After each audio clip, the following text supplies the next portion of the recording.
Oke, selamat siang semuanya. Siang, Pak. Siang, Pak. Oke, kita mulai materinya ya. Ini ternyata tadi akun Zoom-nya tuh ke-ban ya. Memang anu sih aturannya kan Zoom itu kan harusnya satu orang satu akun ya. Cuman kan biar hemat kan di tempat kita kan pakainya sharing ya. Karena nggak mungkin misalnya dosennya ada 300 dibeliin akun satu-satu kan. Bayangin aja 300 kalikan 200.000 berarti berapa? 60 juta sebulan ya buat langganan Zoom ya. Tekor ya. Jadi sharing lah. Karena sharing itu mungkin terus nggak tahu. Sebagian ada yang ke-ban, sebagian nggak apa-apa. Ya sudah, ini saya pakai akun personal saya dulu aja. Tapi ini berhubung akun personal itu kan hanya 40 menit. Jadi nanti kalau misalnya tiba-tiba kita terputus, nanti saya post link yang baru lagi aja gitu ya. Ya untuk sementara sampai nanti minggu depan harusnya udah ada gantinya sih. Oke, ya kita mulai aja. Saya share screen. Jadi hari ini kita masuk ke bab 4 ya, sama bab 5 rencananya. Bab 4 ini kita bahas ini control statement ya atau conditional rendering. Nah, intinya sih if else ya.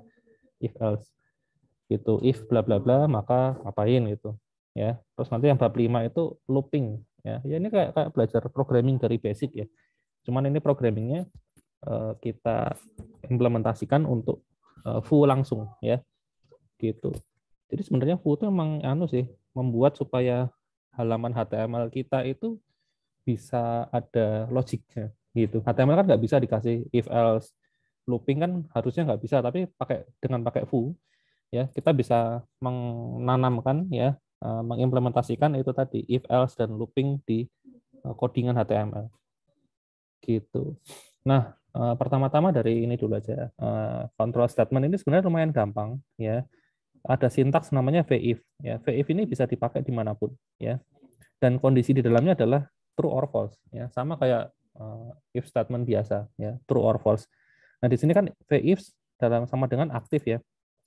Nah aktif ini berupa variabel ya, yang di sini kebetulan nilainya true ya. Berarti kalau ini nilainya true, dia akan muncul ya, tombol ini sedang aktif gitu. Nah kalau ini nilainya false, maka button ini hilang ya. Kalau aktif ini nilainya false, buttonnya ini hilang ya. Hanya sesimpel itu sebenarnya ya. Oke, mungkin langsung kita coba aja. Oh ya, di sampai else-nya dulu aja ya. Jadi ada V, ini kan VIF doang ya.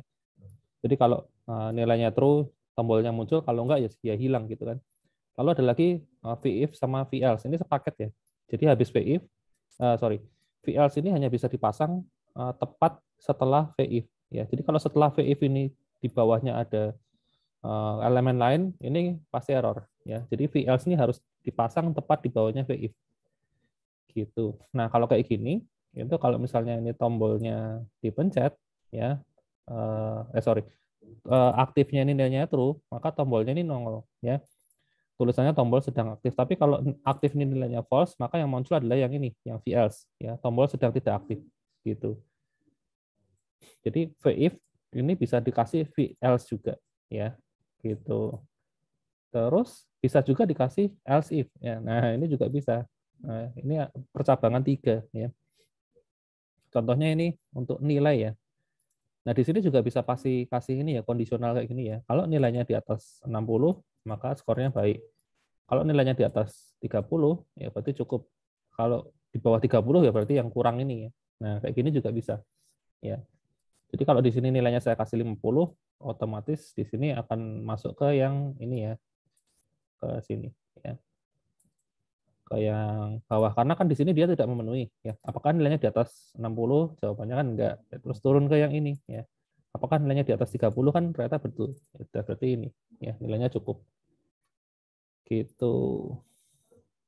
Oke, kita coba dulu untuk yang ini. Kita langsung ke yang ini aja, yang VIF, VElse if sama VElse ya. Langsung ke yang 3 tingkat. Nah, ini saya sudah siapin halaman template-nya. Ini library view-nya yang versi 2 sekian ya. Kemudian kita harus bikin div seperti biasa, ID-nya saya set app ya. Terus di sini ada script ya. Gitu. Nah, terus di sini kita bikin yang sama kayak itu aja deh, nilai Anda ya. Atau gini aja, kita coba pakai ini, kita eksperimen nilainya kita masukkan ke dalam sebuah inputan ya. Kita bikin input ya, nilai ya. Nilai titik 2 input tipenya teks ya. Terus kita kasih variabel nilai di sini ya. Seperti itu. Ya, ada nilai di situ. Nah, nanti nilai ini apa namanya? Yang akan menentukan apa namanya? Kata-katanya ini ya. Kalau misalnya seperti ini aja misalnya kalau di atas 60 itu baik, kalau 30 sampai 60 itu cukup, kalau kurang dari itu ya kurang ya. Gitu. Jadi ada 3 kondisi ya. Gitu. Kalau nilai sekian saya kasih BR aja. Ini apa sih? Nilai sekian. Ya langsung aja ya kata-katanya ya. Ini pakai apa? Span ya. Oke, span if ya. Kalau misalnya nilai itu di atas 60, maka tulisannya adalah baik ya. Kalau else if ya di atas 30 ya, maka cukup ya. Yang terakhir adalah ini span. Ini nggak harus sama ya. Jadi ini nggak harus sama. Boleh aja di sini. Aduh, boleh aja kalau misalnya di sini kalian mau bikin ini span, ini div, yang ini beda lagi nggak apa-apa. Yang penting ininya urut ya. Nah, jangan sampai ini if ya, terus di bawahnya saya kasih div ya, div random gini nih ya. Nah, ini nggak bisa ya. Kalau kayak gini pasti error ya. Ini nanti di sininya akan ada tulisan error bahwa else if itu harus berada tepat di bawahnya if ya, atau else if yang lain. Nggak bisa di sela-selanya dikasih kayak gini ya. Harus berurutan ya posisinya gitu. Ini kurang.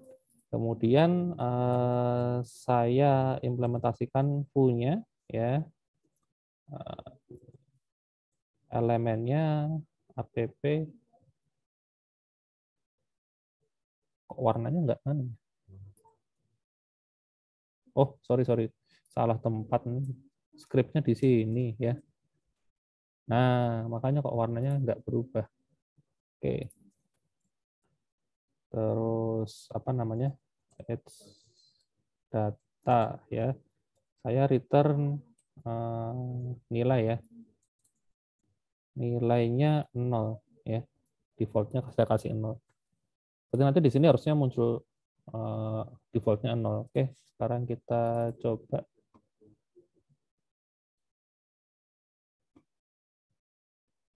Kok lama ya? Nah ini. Baik, cukup kurang. Oh, kok error? Sebentar. Apa ini? Who is not defined.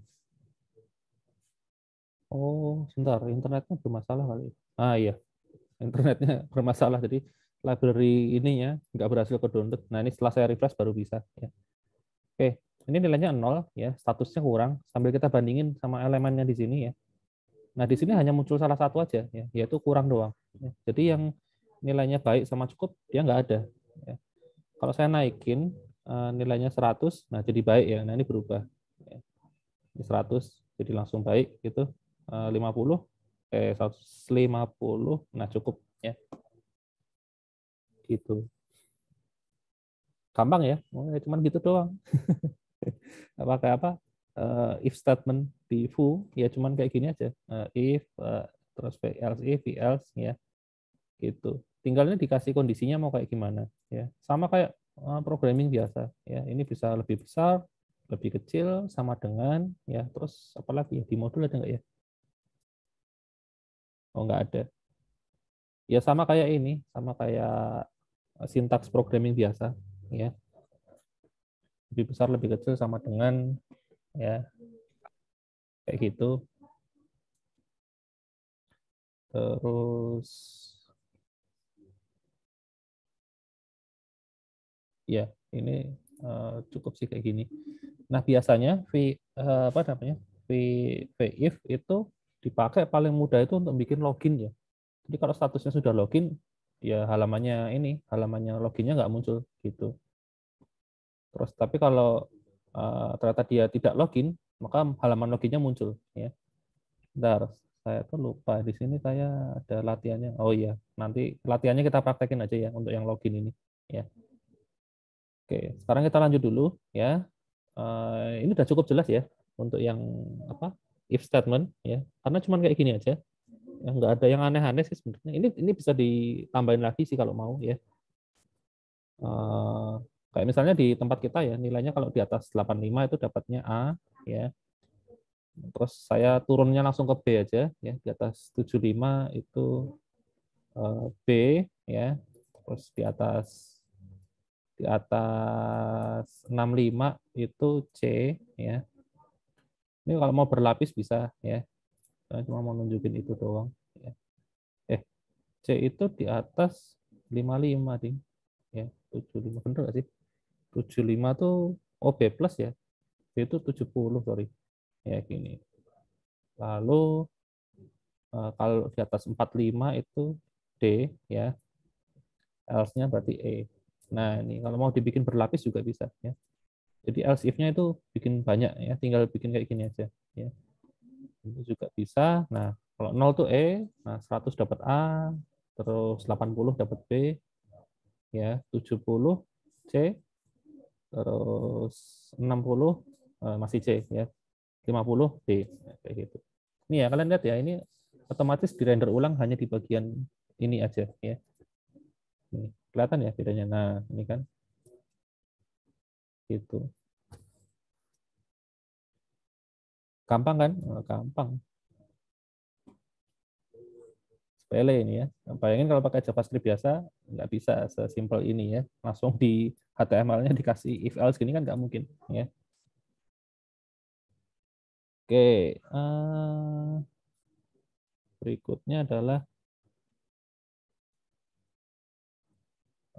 lanjut ke bawah. Ada mau ditanya dulu nggak mungkin sebelum saya lanjut ke Visio ya, seputar ini VIF, VLC ya. Intinya Fu itu kalian hanya belajar untuk menghafal ini aja, sintaks-sintaks aja ya. VLC kayak gini-gini ya. Ini kan mau nggak mau memang harus dihafalin ya. Gitu. Sisanya sih nggak ada yang terlalu teknis banget, maksudnya sampai harus tahu konsep kayak misalnya belajar OOP ya Java itu kan harus tahu konsep interface seperti apa, polimorfisme seperti apa kan rumit ya. Nah ini kan enggak, ini cuma belajar sintaks doang ya. Sama kayak belajar Alpro gitu ya. Caranya bikin looping di Python gimana, caranya bikin percabangan gimana, kayak gitu-gitu aja ya. Oke, nggak ada pertanyaan, kita lanjut ke bawah ya. Nah, berikutnya ada ini apa namanya? Visio ya. Visio. Visio itu sebenarnya hampir sama dengan VIF ya, hampir sama dengan VIF. Cuman gini, kalau yang namanya VIF itu tuh elemennya tuh kalau misalnya dia ini nilainya false ya, maka ini elemennya tidak akan di-render ya. Makanya ini misalnya ini if ya. Ini if kan. Sebentar, ini if-nya cabangnya banyak ya. Kalau Visio kan cuman apa namanya? Cuman dua kemungkinan ya. Ada dan tidak ya. Kalau VIF bisa banyak ya. Ini diasumsikan misalnya VIF ini apa namanya? VIF-nya cuma satu. Kalau nilainya di atas 85 dia dapat A. Kalau enggak ya enggak nongol apa-apa ya. Nah, ini kita lihat kalau misalnya di atas 85 nah dia baru nongol A ya. Nih kita buka di sini. Nah, ini ada span A ini kan. Tapi kalau nilainya enggak di atas 85, saya kasih 0 gitu, nah hilang dia ya. Enggak ada di sini, kosong. Gitu. Nah, kalau di atas 85 baru dibikin. Nah, baru nongol. Itu kalau if. Jadi kalau pakai VIF itu elemennya tuh benar-benar kalau ini false itu elemennya benar-benar nggak ada atau katakanlah hilang. Tapi kalau pakai Visio itu elemennya tuh ada ya. Seandainya ini bernilai false, elemennya tetap ada cuman nggak kelihatan. Bedanya cuma di situ aja. Jadi kita bandingin. Ini saya ganti pakai Visio ya. Nah, ini jadi kalau misalnya ini ya nilainya saya set 0, ini kan nggak akan muncul berarti ya. ini nggak akan muncul, tapi di sini tetap ada ya. Kalian lihat ya. Nilai A itu tetap ada, cuman displaynya non ya. Ketika saya naikin nilainya jadi 100, nah displaynya baru visible ya. Jadi muncul di sini. Tapi kalau di bawah 100, nah displaynya none. Di sini nggak ada, tapi sebenarnya di code-nya tetap ada. Nah, ngaruhnya kira-kira apa? Ada yang tahu nggak? terus bedanya apa? Karena secara tampilan sama kan? Ayo, ada yang tahu bedanya nggak? Ini basic basic JavaScript nih.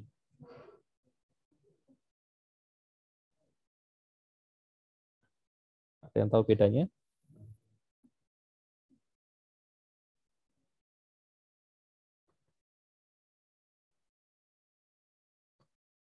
Nggak ada. Oke, saya jawab aja kalau gitu ya. Jadi perbedaannya, seandainya pakai yang Visio, kan ini elemennya tetap ada meskipun nggak kelihatan. Jadi kita masih bisa otak-atik nilai yang ada di sini. Gitu. Kalau misalnya ini isinya berupa pesan, kita bisa ubah-ubah pesannya meskipun nggak nampak di sini. Nanti ketika tiba-tiba pesannya harus dimunculkan, ya tinggal dimunculin aja. Gitu. Beda dengan yang VIF ya. Yang kalau pakai VIF ya, oh kok di sini sih VIF. Nah kalau pakai VIF ini kan nggak ada ya. Nilai A tadi kan nggak ada. Jadi kalau misalnya nilainya ini nilainya tidak memenuhi kondisi, ya kita nggak bisa otak-atik pesan yang ada di dalamnya gitu ya. Karena emang nggak ada barangnya gitu. Setelah ada barangnya, nah ini kan baru nongol ya, baru nongol nanti baru bisa kita ubah-ubah gitu ceritanya ya. Jadi kalau VIF itu kita hanya bisa ngubah konten di sini ya. Maksudnya ngubah kontennya tuh di luar konteks ini ya. Misalnya ada fungsi lain yang bertugas untuk ngubah konten yang ada di sini gitu loh. Contohnya aplikasi chatting gitu misalnya ya. Itu barangkali ada yang mau ngapus atau mau ngedit pesan sebelum-sebelumnya gitu ya. Kalau pesannya nggak muncul di sini nggak ada, ya nggak bisa diubah gitu. Kalau pakai VIF, tapi kalau pakai Visio tetap bisa diubah ya, meskipun tidak nampak. Gitu. Karena barangnya itu sebenarnya ada, cuman tersembunyi aja. Gitu. Tapi masih bisa diubah. Ya. Itu bedanya ya, Visio dan VIF. Ya, pemakaiannya ya tergantung inilah, tergantung kebutuhan ya. Gitu. Ada yang di satu kondisi ya harus pakai VIF, ada yang pakai Visio ya, karena memang ya Visio tadi itu ya, penggunanya ketika kita tetap harus mengubah konten meskipun itemnya itu tidak nampak, tapi tetap kita harus dituntut untuk mengubah konten. Nah itu pakai Visio. Oke, nah ini perbedaannya.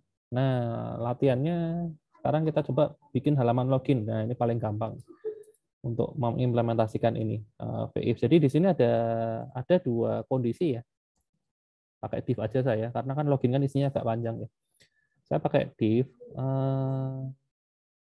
saya kasih VIF aja ya, VIF is login gitu ya namanya. Jadi kalau loginnya true, dia muncul yang ini ya. Kalau dia loginnya itu true, saya kasih tombol logout ya. Saya kasih tulisan selamat datang, diikuti username-nya ya. Username-nya siapa gitu. Terus ini apa namanya, saya kasih satu tombol buat logout ya. Oke, ini kalau loginnya true, artinya dia sudah login. Tapi kalau enggak ya, jadi saya kasih else ya. Seandainya dia tidak login, ya saya kasih inputan buat login ya. Input type-nya itu teks. Pertama dia harus masukin username ya. Username-nya itu bebas. Ya.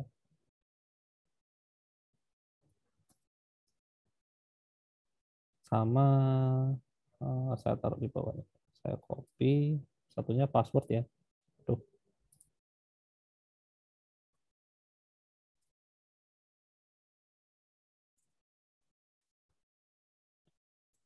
Terus satu tombol ya untuk login ya. Ini yang apa namanya template-nya dulu ya. Jadi kalau sudah login ya sudah munculin selamat datang diikuti namanya, tapi kalau apa namanya?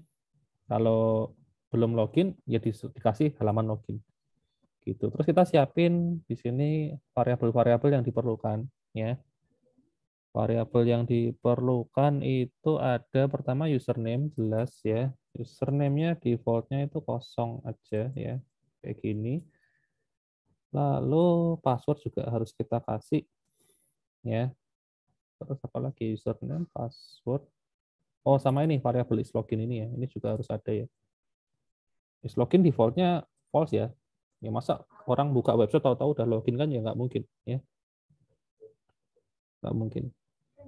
Gitu. Oh iya, untuk data ini itu ada dua cara ya untuk mendefinisikannya ya. Ini cara yang pakai model function bisa, atau pakai cara yang model kayak array juga bisa ya. Pakai mungkin saya dari kemarin pakainya model ini ya. Mungkin ada yang lebih gampang bacanya kalau pakai ini sama kayak yang atasnya elemen gitu. Terus datanya ini saya kasih titik dua, terus saya kasih dalam bentuk array. Nah gini juga bisa ya. Tinggal didefinisikan username apa namanya? Ini kok kurung ini sih. Username tadi kosong ya, password juga kosong, lalu is login itu nilainya false. Ya, model gini juga bisa ya. Pakai titik dua gitu. Kalau tadi kan model function dia return ini ya, yang di return kan ini, atau langsung gini juga boleh ya. Sama aja. Kemudian di sini saya bikin metode ya. Ada dua metode yaitu login dan logout aja ya. Ada dua ya. Yang pertama adalah login ya. Oh, nanti yang nekan ini tombolnya ya. Login nah di sini gini juga bisa ya. Username passwordnya mungkin langsung kita baca di sini aja pakai disk ya. Username-nya bebas ya. Tapi untuk passwordnya kita pakai 1 2 3 4 aja. Jadi if password equals ya. Kalau di ini kan JavaScript ya. Gini bisa nggak ya? Password equals 1 2 3 4 ya. Maka disknya lupa malahan. This.password sama dengan 1 2 3 4. This.isLogin saya ganti jadi true ya. Nah, kayak gini. Untuk yang function login ya. Kalau untuk yang function logout ya. Itu ya langsung ini aja sih. Isloginnya ini saya set false gitu aja. Nah, kayak gini ya. Nah, lalu di sini jangan lupa ini dikasih on ya. On klik yang ini dia panggil logout ya. Yang ini on klik panggil login. Udah. Oke, semoga berhasil. Kita coba. Tidak ada error ya. Tidak ada error. Ini username, ini password ya. Kita coba masukin username-nya Christian gitu. Passwordnya saya bikin salah dulu, saya kasih ABC ini ya. Saya pencet login, ya nggak terjadi apa-apa. Karena di sini kan passwordnya harus 1 2 3 4. Nah, sekarang kalau saya kasih 1 2 3 4 apakah bisa? Oh, bisa ternyata. Ya. Selamat datang Christian ya. Terus ganti logout. Nah, di sini di elemennya karena kita pakainya ini if, jadi elemen halaman loginnya ya nggak ada. Hanya ada tulisan selamat datang Christian ya. Terus udah logout. Terus saya logout. Nah, muncul lagi yang tadi ya, ini. Muncul ini ya. Yang sebelumnya. Gitu. Nah, ini sesimpel ini ya, bikin login logout. Tinggal di fungsinya ini kalau mau bikin beneran ya ini tinggal diganti code-nya, yaitu ngirim request ke server untuk ngecek user sama passwordnya bener nggak. Gitu doang. Ya. Kalau yang ini ya sama, tinggal request untuk sessionnya dimatiin. Ya. Gitu. Oke, ada yang mau ditanyain mungkin seputar conditional rendering? Ini sih Pak mau tanya. Gimana? Kalau yang kayak tadi gitu, kalau dilihat di skripnya itu passwordnya ketahuan nggak, Pak? Yang mana? Ya, yang login logout Oh ini. ini, Oh, terus dilihat ini nggak ada apa? sih value-nya Nggak atau apa? ketahuan ya? Kan kita kan passwordnya tadi kan cuma pengecekan if biasanya. Itu ketahuan nggak, Pak? Nggak ketahuan ya. Ketahuan sih kalau Di kita sini. kita print di sini ya ketahuan. Misalnya saya print v dot password ini ya. Oh sorry, print foo ya, foo dot password. Loh, kok ngeprint? Oh sorry, langsung aja deh foo dot password. Nah ini ketahuan ya 1234. Maksudnya di sininya atau di mana? Ya, di situnya. Oh ya di sini Apa mungkin ketahuan. di elemennya ketahuan ya, Pak? Oh, ketahuan kalau mau dicek bisa ini gitu. Memang ini anu sih harus harus apa namanya? Enggak nanti kan kita eh, apa belajar ini ya, belajar tentang state management ya, pengamanannya gimana gitu ya, pengamanan datanya ya. Kita bakal belajar ya. Jadi kalau kayak gini doang untuk login ya bahaya ya. Soalnya kalau ditelusurin ya bisa aja ya, ditelusurin oh ini passwordnya terus di print aja gitu ya. Kalau misalnya nih ada Baik. orang iseng ya, masang ini nih, masang malware di sini ya, terus kita ya tapi kalau malware ya susah juga ya. Kita mau login di misalnya di website yang sudah aman sekalipun kayak punya Google atau punya Facebook itu kita ngetikin password di sini itu kan bentuknya extension ya, ngambil dari sini ya bisa juga sih gitu. Ya kalau kalau dari serangan malware memang susah ya, tapi kalau untuk dari sini ini kan di sini kan dikirim request-nya ya, nah itu masih bisa kita amankan ya, nah itu akan kita pelajari nanti di belakang ya gitu. Ada lagi Oke, yang Pak. mau Siap. ditanyain mungkin?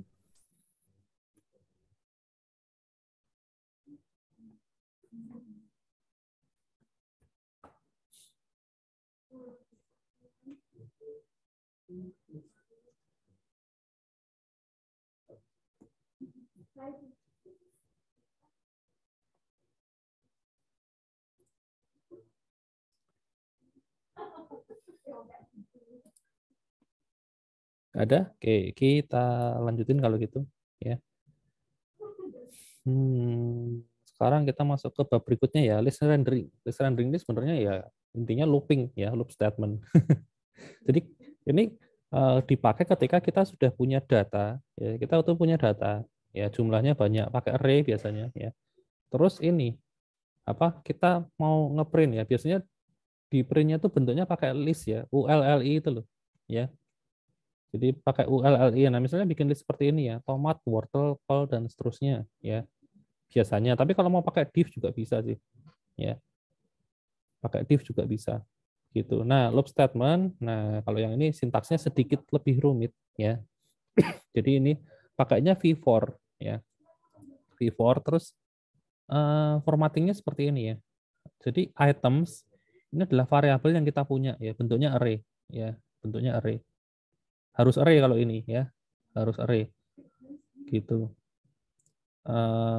Kemudian yang ini variabel penampungnya untuk setiap iterasi ya. Jadi di dalam sini kita akan ngeprint berdasarkan ini ya gitu. Nah kalau mau ini bikin objek juga bisa sih, nanti tinggal item dot apa gitu ya, ngikutin ininya gitu seperti ini. Jadi item in items ya gitu. Nah ini kalau lebih dari satu kita mau bikin formatnya objek, ini juga bisa ya, array of object. Jadi ini objek satu, ini objek dua.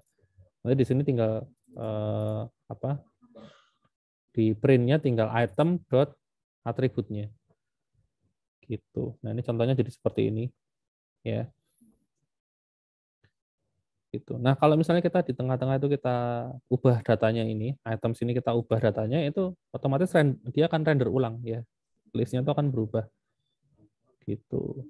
Ya, bisa pakai array kan di JavaScript bisa pakai push pop ya.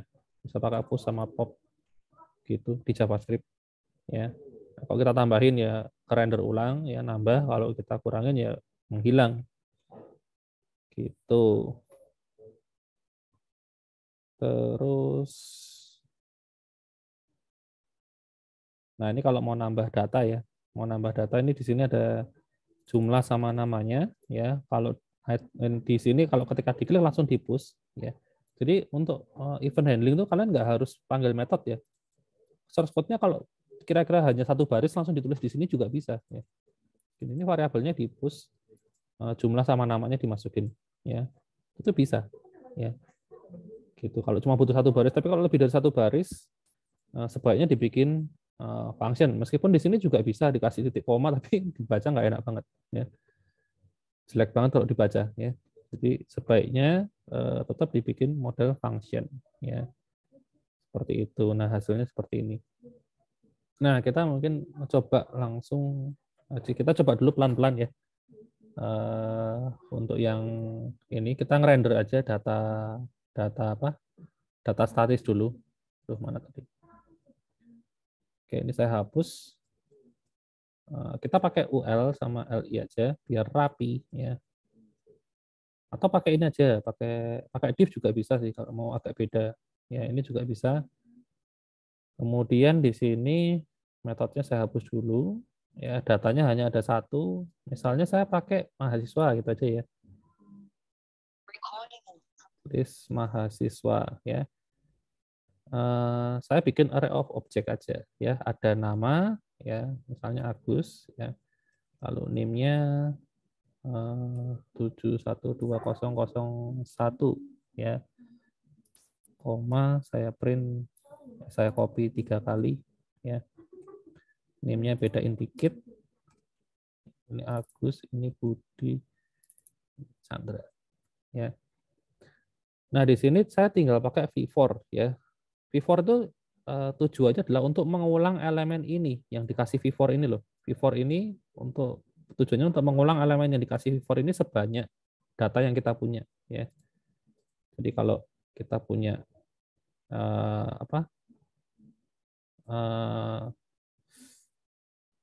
kita punya 3 ya, kita div-nya akan diulang 3 kali ya. Saya bikin m in ini list mahasiswa ya. Nah, kayak gini. Saya tinggal panggil ya di sini ya. Jangan lupa kurung kurawalnya m dot nama ya. Terus pakai strip aja ya. M dot mahasiswa m dot name ya. Atau dikurung aja. Ya. Dalam kurung name-nya berapa. Nah, misalnya begini ya. Kita coba set. Nah, keluar ya hasilnya ya. Ini Agus, ini Budi, ini Chandra ya. Gitu. Jadi tinggal ini. Ini sesuai dengan nama variabelnya di sini. Terus ini adalah variabel penampung untuk loopingnya, ya, untuk dipakai di sini. Ya, m.nama, m.name, ya, gitu. Simpel ya, gampang. Ya, ini nggak harus pakai ULLI ya, mau pakai div boleh. Ini elemennya bebas. Yang penting ini elemennya akan diulang sebanyak loopingnya berjalan. Ya, gitu. Nah sekarang kita tambahin untuk inputannya. Jadi kalau kita misalnya tiba-tiba mau nambah data ya, saya taruh di mana ya, di atas aja deh. Input type text ya, terus ini untuk name-nya dulu ya, nama dulu aja, nama sama name ya. Saya sebentar, untuk vModelnya saya harus siapin juga berarti ya di sini ya, nama sama name-nya ya. Oke, ini saya kasih vModel untuk namanya ya. Terus saya copy ini untuk name-nya ya, placeholder-nya juga name. Terus saya kasih satu button ya. Tambah data. Terus di sini kalau misalnya diklik ya. Nah, saya akan langsung nambahin ke sini misalnya ya. Atau saya bikin function aja deh. Function tambah gitu ya, supaya nanti bisa di reset ininya jadi kosong lagi ya, resetnya supaya gampang. Jadi saya bikin aja di sini ya, tambah ya, tambah, tinggal ini saya panggil ini ya, this.list mahasiswa, saya push ke dalam situ data baru ya. Namanya sesuai dengan this.nama ya. Untuk name-nya sesuai dengan this.name ya. Nama sama name ini ya, itu dipanggil pakai ini. Terus supaya ini jadi kosong lagi ya, saya kosongin aja manual ya, nama kosong ya. Barangkali mau nambah data lagi gitu kan, biar gampang ya. Kalau nggak diginiin nanti setelah kita nambah datanya masih ada ya. Masih ada di inputan kan jadi jelek ya. Nah, ini defaultnya ada 3, terus saya tambahin Dodi misalnya 120.00004 ya, saya tambah nambah ya. Nah, terus ini ke reset ya, langsung jadi kosong. Kalau ini nggak saya kasih, misalnya ini nggak saya tambahin ini ya, saya komen dulu aja. Dodi 120.004 saya tambah. Nah, ini masih ada, kan jelek loh. Ya, kita ada nambah data, maksudnya ini masih ada. Saya tambah terus bisa ya. Nah, jadi saya tambahin ini supaya kosong ya. Itu aja sih. Eko ya.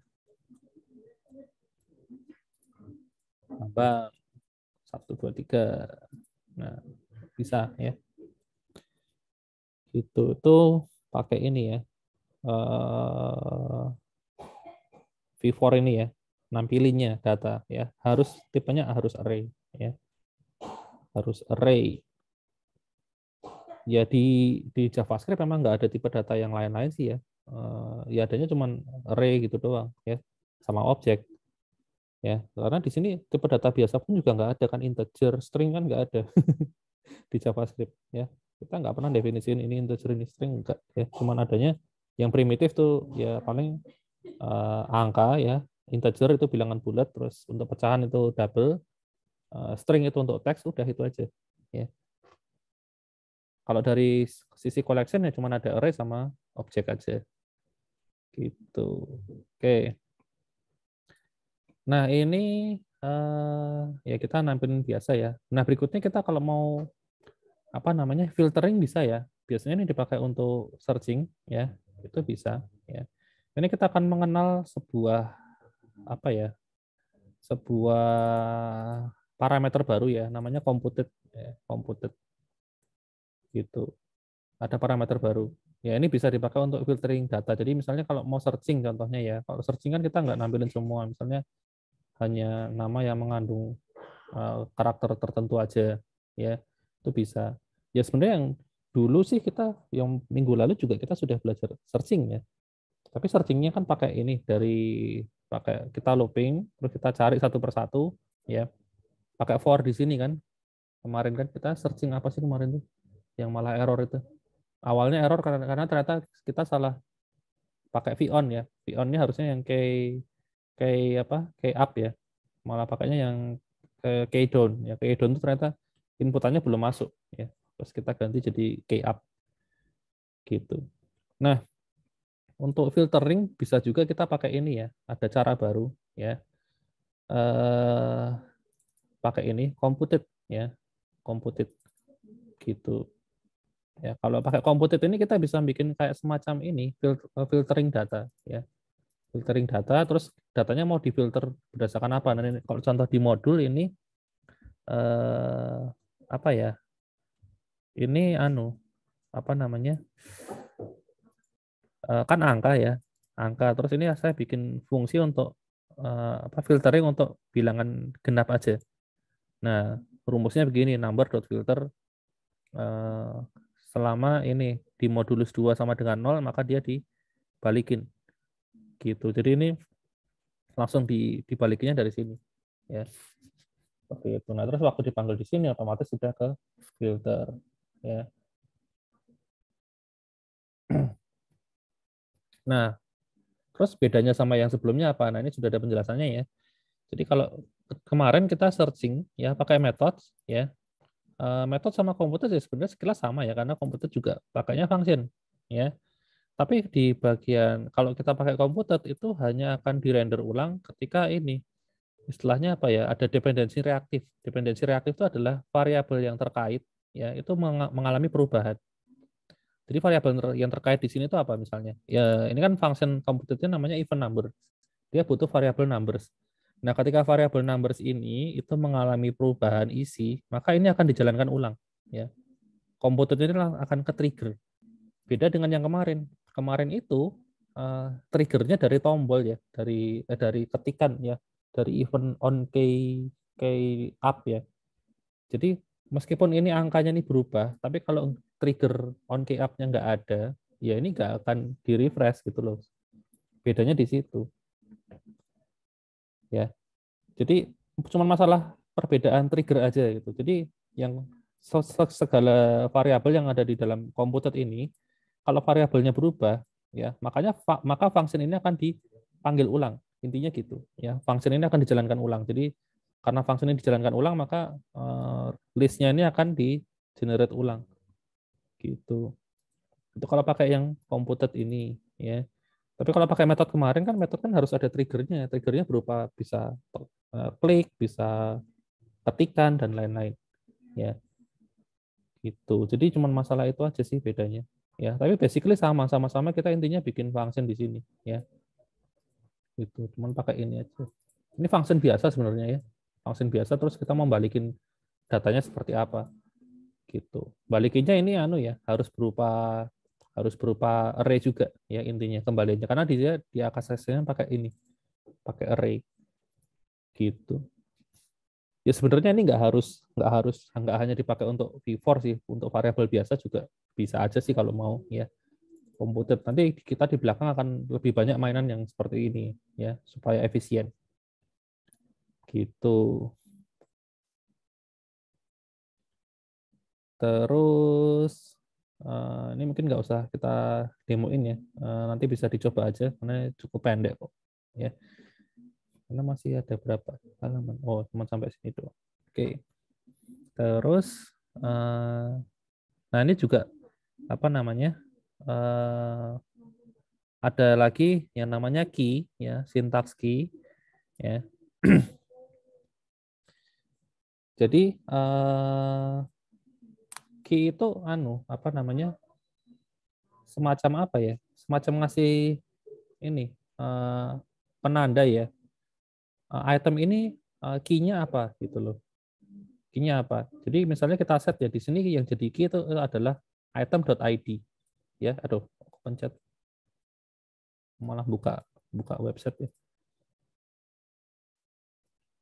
Jadi key-nya ini adalah item.id ya. Jadi gini, efeknya apa? Efeknya adalah kalau kita kasih key ya, kalau kita kasih key itu datanya hanya akan apa namanya berubah kalau ID-nya tuh apa namanya terjadi perubahan gitu. Jadi nggak setiap saat diubah ya. Tapi kalau nggak kita kasih key kayak tadi itu ada perubahan dikit aja dia di render ulang ya. Jadi kan boros ya, boros gitu. Jadi misalnya gini, kita punya 3 data ya. Ini misalnya yang saya jadikan key-nya adalah name ya. Saya pasang di sini ya. Yang jadi key-nya adalah m.name ya. Karena ini kan unik ya. Jadi bisa kita pakai sebagai key. Ya secara sekilas sebenarnya nggak ada bedanya ya. Secara sekilas ini tidak ada bedanya ya. Kayak nggak ada efeknya. Tapi gini, ini kan kalau kita tambah data kan datanya kan berubah ya kan. Di sini berubah, nambah gitu loh. Ya, karena terjadi perubahan di apa namanya? Di sini ya, ketambahan data baru. Nah, kalau kita nggak pakai key ya, tanpa key dulu ya. Misalnya apa namanya? Saya nambahin satu data di sini. Nah, maka ini seluruh listnya akan dirender ulang ya. Kalau di sini kelihatan nggak ya? Kita coba lihat aja ya di sini. Kita praktekin ya. Tapi ini pakai key ya. Ini pakai key kan. Christian. Nah, ini kalau pakai key harusnya cuman yang nyala cuman yang bagian bawah doang ya. Nah, ini nambah di sini ya. Tapi kalau tanpa key ya, key-nya ini saya hapus. Itu kalau nambah data ya, ketika data itu bertambah ya, semuanya akan dibikin ulang ya. Ini tanpa key ya, sudah saya refresh tanpa key. Nanti semuanya nyala ya, harusnya sih.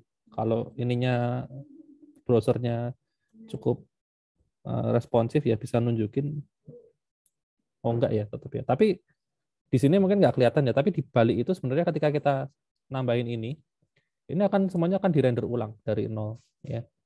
Masuk dari depan tuh juga akan dibikin ulang gitu loh.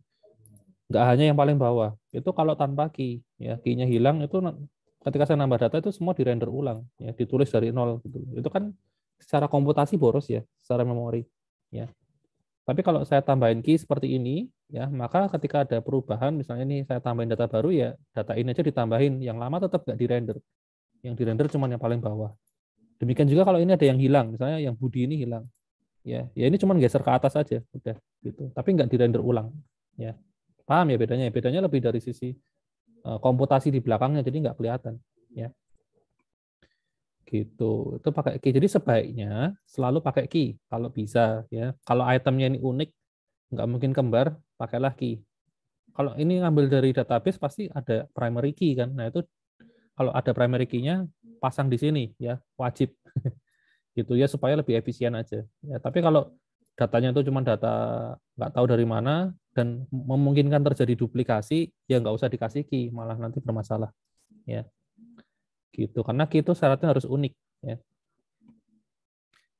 gitu ya. Fungsi dari key. Ya. Terus apa ini? Oh, ini apa? Untuk apa? Chatting ya. Pura-puranya chatting. Ini kalau misalnya kita login sebagai kita ketik Adi Nugraha gitu. Sebentar. Oh, yang Adi Nugraha warnanya jadi merah ya. Tapi kalau kita ganti misalnya namanya Eko Nugroho, yang Eko Nugroho jadi merah gitu. Ini terus chattingnya ini pakai data dummy ya. Data dummy. Nah, ini gabungan berarti ya. Ini gabungan antara pakai V4 sama pakai ini. Pakai VIF ya. Pakai VIF bisa, pakai yang styling juga bisa sih. Ya. Tinggal waktu ngerender aja yang namanya, kalau nama usernya sama dengan di sini ya berarti pakai apa namanya? Nama usernya sama, stylingnya dikasih merah, kalau enggak ya warnanya biru ya. Gitu. Oke, mungkin biar cepat saya nggak usah bikin yang ini, saya langsung implementasikan di sini aja ya. Ini saya ubah stylingnya. Kalau name-nya ganjil, saya kasih warna merah. Kalau name-nya genap, saya kasih warna biru gitu aja lah ya. Ganjil genap. Oh, tapi itu name-nya harus angka ya. Ini saya hapus berarti. Ya. Jadi format angka. Ya. Kalau ini format string, di modulus nggak bisa. Ya. Oke. Berarti waktu nge-push juga sama. Waktu nge-push name ini harus saya parse sebagai integer. Ya. Saya parse int. Gini, supaya dia isinya menjadi integer. Ya. Ini kosong. Oke, gini. Sip. Nah, tinggal di sini waktu ini kan looping ya. Nah, looping di sini tinggal sebenarnya kita tambahin ini aja. VIF ya. Paling gampang sih pakai VIF ya. Saya pakai span aja ya. Span style color red, kalau misalnya name-nya ganjil, colornya red ya. Gitu. Ini saya taruh sini. Tapi kalau enggak, colornya blue ya. Nah, tinggal saya tambahin VIF kondisinya ya. Kalau misalnya ini mana tadi, m.name itu kalau saya modulus 2 sama dengan 0 ya. Loh, kok hilang? Oh, keblok ya. Ini m.name ya, saya modulus 2 itu hasilnya 0 ya, maka pakai yang ini kan. Tapi kalau enggak, ini saya kasih VLs ya, gini berarti ya. Kita coba hasilnya. Nah, langsung bisa kan? Kalau ganjil, sorry, ini kalau genap merah ya berarti ya, karena di modulus 2 kan jadi merah. Ya. Tapi kalau enggak biru. Kalau saya tambahin ganjil lagi, ya biru berarti. Ini Christian jadi warna biru. 7120007 ya. Ini kan ganjil berarti biru. Nah, iya kan. Tapi kalau saya tambahin genap ya, ini NIM-nya genap ya merah dia. Gitu. Ya, jadi sebenarnya intinya di sini yang paling bawah ini cuma itu aja sih. Ya. Cuman pengecekannya kalau ini namanya sama, ini kan datanya ini kan sudah ada ya di array. Namanya Dinugraha, pesannya halo. Namanya Eko Nugroho, pesannya halo juga. Namanya Agus Kurniawan, pesannya gimana kabarnya. Ini semua data ini disimpan ke ini array of object. Nah, terus di login S-nya tinggal ketikin aja kalau misalnya namanya Dinugraha sama dengan kalau nama di sini sama dengan nama di tempat yang login, ini jadi merah. Kalau ini kosong, semuanya biru berarti ya. Semuanya biru. Tapi kalau ini sudah ada isinya, namanya siapa, dicocokin aja. Oh, yang namanya sama, tinggal dibikin jadi merah ya. Caranya gini sebenarnya. Cuman kayak gini aja pakai ini akan ada for ya. Div-nya kan pakai for, di dalamnya ada span 2 biji ya, pakai VIF ya, VIF sama VElse. Yang bedanya adalah stylingnya. Kontennya sama ya, kontennya ini sama-sama ngeprint hal yang sama persis ya. Gitu. Hal yang diprint sama persis. Gitu. Kalau mau gampang sih gini ya. Cuman ini sebenarnya terus terang masih kurang efisien ya. Kalau mau lebih efisien lagi harusnya pakai vbind ya, kelas. Jadi span-nya itu cuma satu ya. Span-nya hanya satu, terus vbind-nya tergantung dari variabel yang ada di sini. Itu juga bisa. Ya. Cuma karena hari ini kita lagi belajar if, maka saya pakainya if aja biar nunjukin bisa loh pakai cara kayak gini.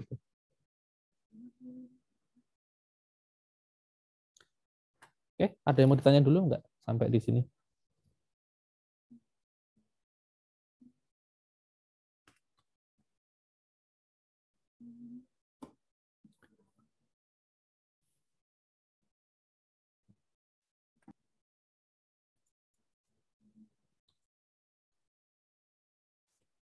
Oh iya, saya tinggal ke belakang sebentar ya. Kalau ada yang mau ditanya bisa ditulis di chat ya, karena saya keluar sebentar. Oke.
Oke.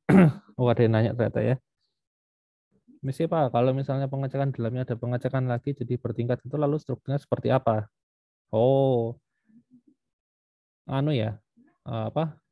Modelnya nested ya. Berarti ya. VIF, dalamnya ada VIF lagi, VIF lagi. Saya malah belum pernah nyoba terus terang aja. Ya. Bisa atau enggak kalau misalnya nih VIF terus apa? VIF lagi ya. Paling gampang sih gini ngetesnya ya. Kita coba tambahin aja setelah VIF ada VIF lagi gitu ya. Bisa apa enggak? Ini mungkin kondisinya NIM-nya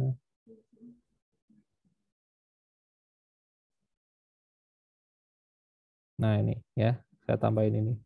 Karena kalau di HTML kan apa ya? Tapi kayaknya sih nggak bisa sih. Kayaknya nggak bisa, kita coba aja.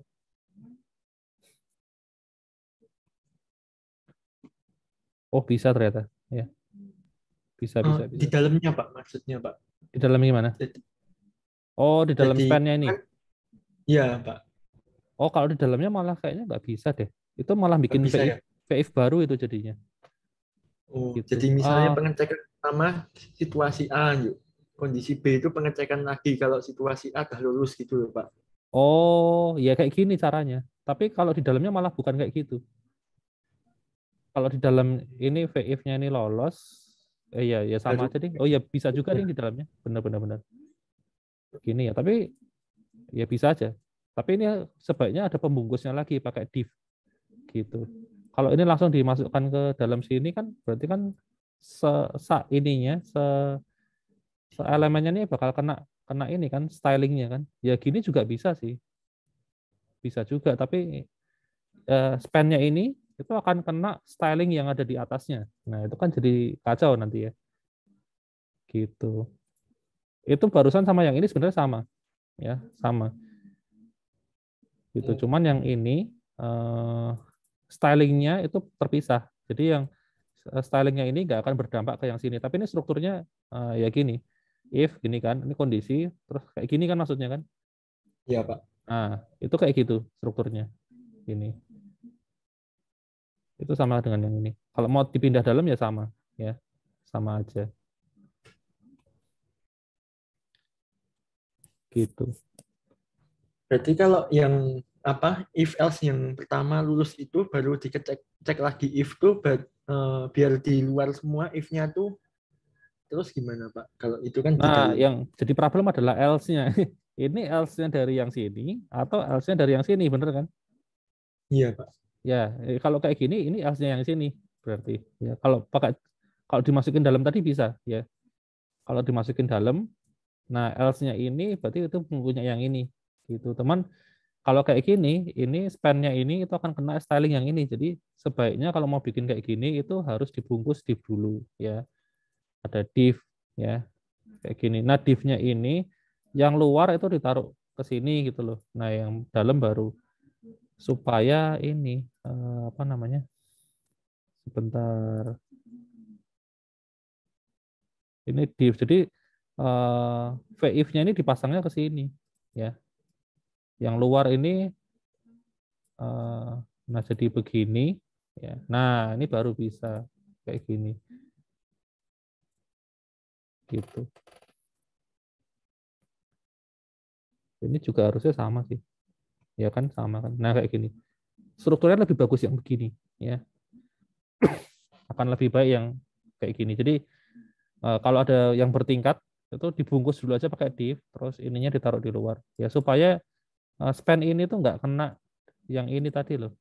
Ya, oh ini saya pasang di sini nih, sorry. Nah, ininya di sini. Nah, gitu. Jadi if bertingkat ini ya. Ini juga bisa. Tapi kan sebenarnya kalau mau bertingkat ya, kalau seandainya outputnya hanya satu, misalnya nggak ada output yang ini, ya. Tapi bertingkat gini ya mending digabung aja kan. Ini sama dengan 0 dan ya. Pakai dan gini kan juga bisa, ya. Nah, gini juga bisa kan. Nah, mending digabung aja kalau seandainya output akhirnya hanya ternyata cuma satu. Kayak misalnya ini ya. Ternyata ini nggak ada outputnya, yang ada outputnya cuma di sini ya, print. Nah, misalnya kayak gitu. Yang mending digabung aja, ngapain dipisah-pisah gini ya. Gitu. Nah, ini kan A, ini B kan. Ya, sebenarnya kan tinggal ini A dan B gitu kan. Ini kan terus bisa dihapus. Nah, kecuali kalau masuk kondisi A, terus di sini ada sesuatu, ada print juga misalnya. Nah, itu harus dipisah kayak gini ya. Tapi kalau ternyata ini nggak ada kode apa-apa, cuman gini doang ya, B-nya ini taruh atas aja. Gitu. Kan sama aja. Ya, gitu. Apalagi Oke, Pak. misalnya kalau ingin menggunakan looping yang sifatnya increment decrement. Oh, anu ya, apa namanya? Pakai angka ya. Iya, Pak. Yang biasanya pakai for i bla bla bla itu, Pak. Oh, anu. Maksudnya Misal, pakai indeks gitu atau gimana? betul, Pak. Iya, maksud saya pakai indeks. Jadi misalnya kalau misalnya mau bikin perulangan yang kan kalau tadi kan berdasarkan NIM kan, Pak, untuk Hmm. identifikasi genap ganjilnya. Nah, kalau misalnya pengen berdasarkan apa indeks gitu, apakah bisa, Pak? Oh, bisa sih. Tinggal ditambahin di sini. Mana tadi? Nah, ini ya. Ini tuh bisa ditangkap ada 2 parameter. Kalau satu doang ini akan ditangkapnya objek ya. Kalau kita tambahin gini juga bisa ya. Mau pakai i gini ya. Ini juga bisa. Kita bisa print angkanya ya. Misalnya di sini saya kasih angkanya di tuh ini kok strukturnya jadi kacau. Di sini aja ya. Saya print saya balikin dulu aja deh ke yang tadi. Bingung saya jadinya.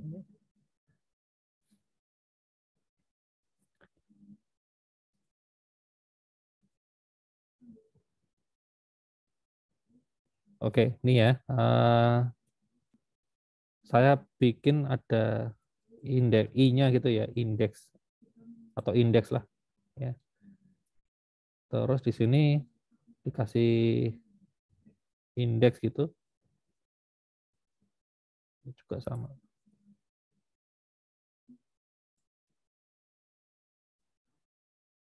Nanti ada angkanya ya. Nah, ini dari indeks 0, 1, 2.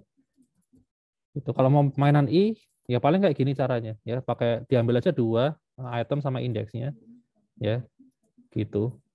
Ini juga bisa. Kalau ngakses by index ya tinggal ini aja ini kan m dot nama ya. Kalau ini saya ganti list mahasiswa indeks ke indeks ke indeks indeks kesekian ya, ke indeks ini dot nama itu sama kok hasilnya ya. Mau pakai indeks juga bisa. Caranya begini. Ini kan langsung kita tembak array-nya, terus ini indeksnya kan, maksudnya gitu kan. Ya, Iya, caranya Pak. ya kayak gini. Ya, ngambilnya 2 begini ya. Otomatis parameter kedua ini akan jadi indeks. Gitu. Baik, Pak. Terima kasih, Pak. Sip.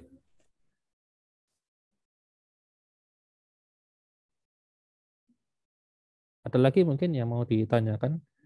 Kalau misalnya mau bikin loopingnya dari angka sekian sampai sekian, nah itu malah saya belum pernah nyoba.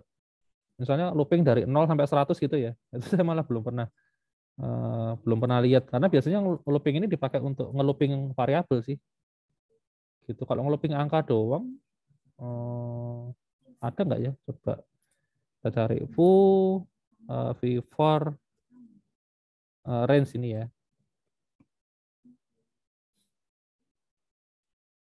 Oh, ini ada sih kayaknya. Kalau mau. Tapi saya malah belum pernah nyoba. Range. Oh, langsung in angkanya ya, malah bisa in 10 gitu bisa. N in 10. Nanti dia akan ngelooping 0, 1, 2, 3. Oh, 1 ding mulainya. Ini hasilnya. Ini kalau mau range ya bisa juga, tapi saya malah belum pernah pakai ya. Karena ngelooping kayak gini kan buat apa gitu ya. Yang di looping soalnya data biasanya ya.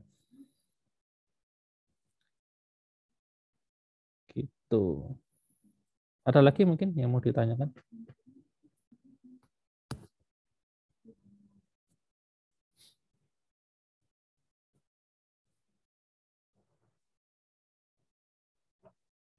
Tidak ada?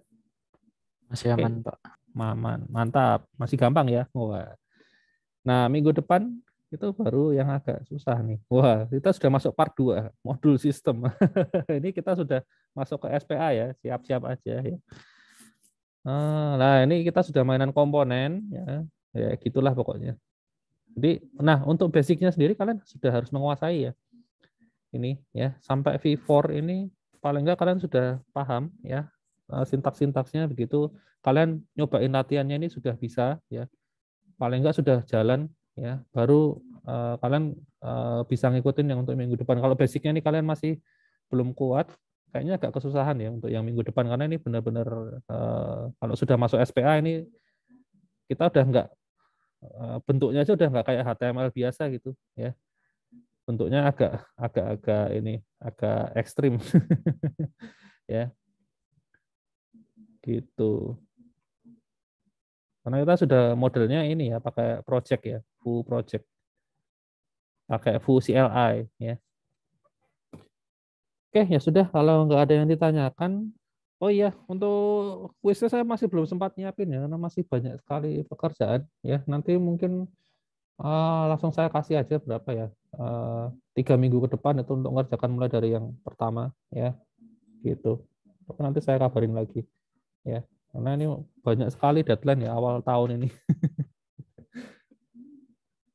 Soalnya kalau yang ini PWL ini saya belum pernah bikin sama sekali ya Bang, soalnya kalau mata kuliah lain sudah ada kan, tinggal nambahin dikit terus di load aja ya dari yang sebelumnya ya Bang soalnya. Kalau yang ini terus terang belum pernah ada, karena udah lama nggak dibuka ya gitu mata kuliahnya.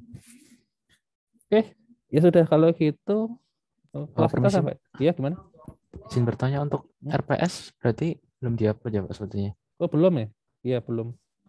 Oh ya, baik Pak. Karena saya telat upload ke sistem RPS-nya, jadi nggak ke-download RPS-nya. Oh, baik Pak ya.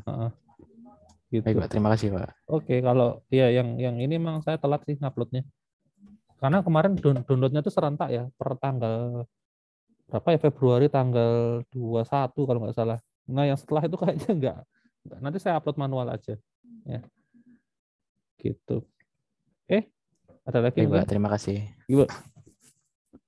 Oke, kalau nggak ada ya berarti kelas kita sampai di sini aja ya. Sampai ketemu lagi minggu depan ya. Oke, thank you semuanya. Terima kasih, Pak. Pak. Terima Yuk. kasih Pak.